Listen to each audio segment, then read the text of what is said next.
I'm going to be totally honest, teaching didn't come easy to me. I had had a lot of life experience before I became a teacher, but none of it really prepared me for the level of self-regulation that teaching would require.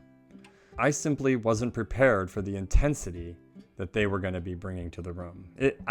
My own stress response system was unprepared for the intensity that the students were going to bring into the room.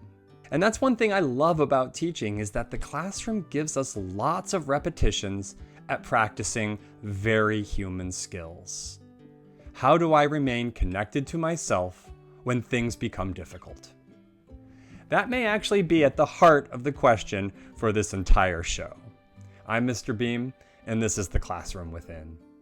Each episode, we're going to look at the challenges of the classroom and how, if we're intentional, those challenges can become opportunities for us to practice living a little bit more consciously. So, in the first couple of years, I got caught into cycles. There would be a disruption, challenges, conflicts, and I would react instead of respond. And I'm going to be frank, those reactions were not wise. There was an immense amount of discomfort happening inside of my body. It was like there was a fire in my belly, and a squeezing in my chest, a shortness of breath, and an enormous amount of frustration around that I was having these feelings, and the fear that I was losing control. And over time, I started to see an important distinction. An unwise response is when I'm no longer responding to what's actually happening. I'm responding to the discomfort that what's happening has created in me. A wise response is different. It notices the discomfort, it lets it be there, and it tries to respond to what is actually happening. And that distinction has become really useful for me, and it took me years to learn the alchemy of receiving what students brought into the classroom and changing it into something that was useful instead of immediately throwing it back at them. Some days I would leave school still activated in a state of fight or flight, and then come back in the next morning carrying that same stress with me. If we can see and sense what students are bringing into the classroom, then the students can see what we're bringing into the classroom too. And very often, unskillful energy that I brought into the classroom and reflected back at them just made already difficult situations even harder. And the difficult truth that I had to reckon with was that I was not always a safe adult for these students. And I don't mean unsafe because I was abusive or intentionally hurtful in any way. That's not what I mean. What I mean is I wasn't yet a safe harbor. I wasn't a place where students could bring their dysregulation and begin to settle down. And that brings me to something I want to say, and I want you to say this with me. Calm is contagious. Repeat after me. Calm is contagious. In a sense, students borrow our calm. Our regulated presence can become part of the conditions that help regulate themselves. There's a story by Thich Nhat Hanh about how the Vietnamese refugees crossing the sea in crowded boats would sometimes be met with pirates or storms, and panic would quickly spread among the people. But if one person could remain calm and centered, that could help the other people find their way through the crisis as well. And I really love that image because sometimes in the classroom, we're being asked to be that person. Not a perfect person and not somebody who never gets upset. Just someone who can notice what's happening inside themselves without immediately throwing it back into the room. For me, that's like the fundamental point of conscious living. It's through our calm and our structure that we can create the conditions where students begin to learn to regulate themselves. And for some students, that learning is going to take years. And most of us don't have years. So what can we offer while they're with us? One of the biggest things I've learned is that our presence communicates before our words do. Our facial expressions matter. Our body language matters. Our tone, our pace, emotions, all of that becomes a part of the classroom landscape. We spend a lot of time thinking about the physical environment of the classroom, the desks, the materials, the decorations on the walls, even how the students will move through the room. But we are part of that environment too. A teacher walking into a room rushed and tense creates a very different experience for their students than the same teacher walking in grounded and calm. And that doesn't mean that we always have to be calm all the time. That's not realistic. And it certainly doesn't mean that every problem in the classroom is caused by the teacher. It means something simpler. What we bring into the room becomes one part of what everybody else in the room is experiencing. And I've found that realization very useful because it gives me something that I can actually work with. Me. Not because there's something wrong with me, but because my own behavior is the one part of the interaction where I have a mode of choice. And the more skillful I become with what is happening inside of me, the more options I have when the student is struggling. So imagine a student is angry, maybe they're embarrassed, maybe they're refusing, maybe they're yelling, maybe something is going on in their life that you know nothing about. And watch how the teacher reacts. I know this because I've done this. My voice gets louder. I talk faster. My body tightens. And I can take it personally sometimes. These sensations inside of us are signals, and I've found it very useful to become interested in them. What is happening right now in front of me, inside of me? What is my body preparing me to do? And what stories am I telling? Because if I don't notice those things, I can become the second dysregulated person in the room. And then I start arguing. Maybe I add consequences in the heat of the moment. The student escalates, I escalate. And now there's not just one person with rising emotions, there are two. And each person's reaction becomes the next stimulus for the other. They get loud, so I get loud. So they get loud, so I get loud. And now we're feeding the same loop. So here's the question we have to ask.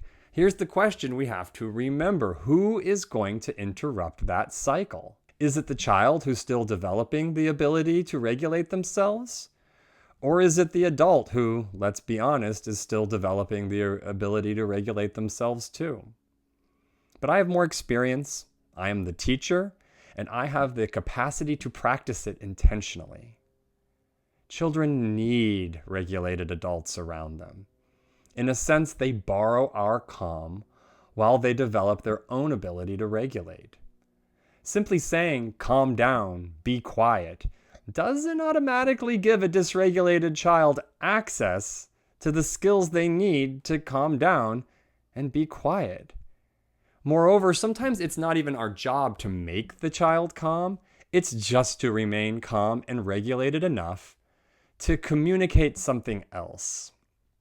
You're safe here. I am not going to join the chaos. You can bring your dysregulation here without me throwing more dysregulation back at you. You can set it down. And this is something that's really helped me from mindfulness, called name it to tame it. So something happens, a student says something disrespectful, they refuse, they interrupt for the 10th time, and before you consciously decide anything, your body is responding. The chest getting tight, the jaw clenching, feeling the heat throughout your body, in your stomach or face. Your breathing gets faster, and there's an impulse to respond immediately. And sometimes there's a fear underneath that impulse. The fear is that I'm losing control of my classroom and I need to stop this right now. Something happens, then something happens inside of us. And here is something I've really found important. The reaction inside of us is not an error. I'll say that again. The reaction inside of us is not an error. It's your body responding to something it perceives as stressful, threatening, embarrassing, and difficult. The goal isn't to condemn that reaction. The practice is noticing it before we automatically turn it into behavior. That's where the pause becomes useful. Take a breath. Exhale. Feel your feet on the floor, and then describe what is happening. My stomach feels like it's on fire. My chest feels tight. My breath is speeding up. I feel frustrated. I feel embarrassed. I'm worried I'm losing control. This is where name it to tame it has been so useful to me. Naming the experience does not make it disappear, and that's not the point. It gives us information. Now I know what I'm working with, and once I recognize what's happening inside of me, I have a better chance of choosing what happens next. An unwise response reacts to the discomfort. A wise response notices the discomfort without letting it decide what happens next. Breathing won't magically fix the student.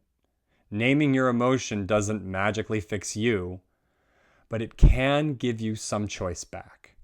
It gives you options beyond simply throwing your own stress response back into the interaction and into the classroom. That's the value of the pause. Now, I know somebody is thinking, so we just let the kids do whatever they want? No consequences? Just let them walk all over us? No. Calm does not mean passive. Trying to stay regulated does not mean letting everything go. And it doesn't mean students suddenly get to do whatever they want. One phrase I've found very helpful comes from Cesar Millan.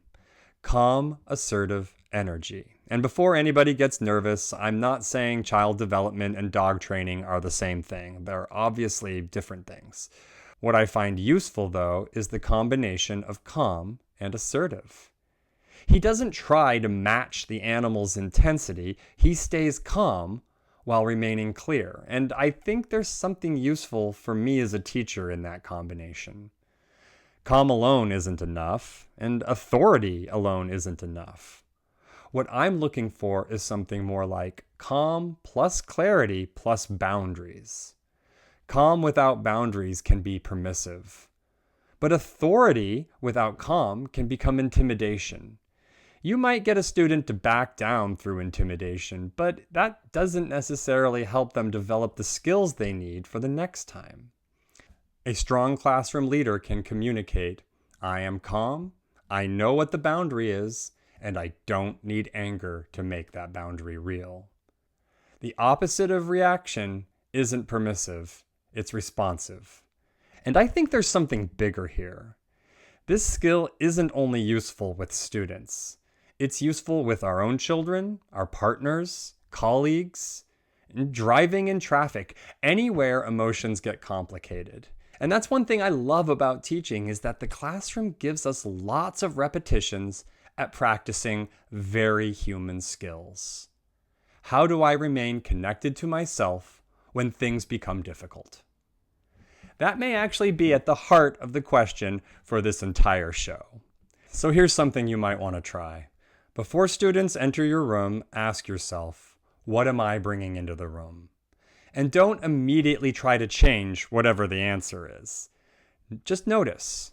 Maybe I'm tired, maybe I'm anxious or irritated, rushed, excited, calm, whatever it is, just name it. And then ask, what would I like to bring into the room? Maybe patience or curiosity. You don't have to force yourself to feel any way. You're simply setting an intention so that later, when something hooks you, maybe you'll notice it a little bit sooner. So that's something to play with this week. Notice what you're bringing into the room, and notice how what you bring into the room becomes part of the classroom landscape. When a student becomes dysregulated, notice whether you're becoming the second dysregulated person in the interaction. Find the pause, name what you're feeling, and remember, calm does not mean passive. you can be grounded and firm at the same time. None of this is about becoming a better person, and it isn't about fixing some flaw in ourselves.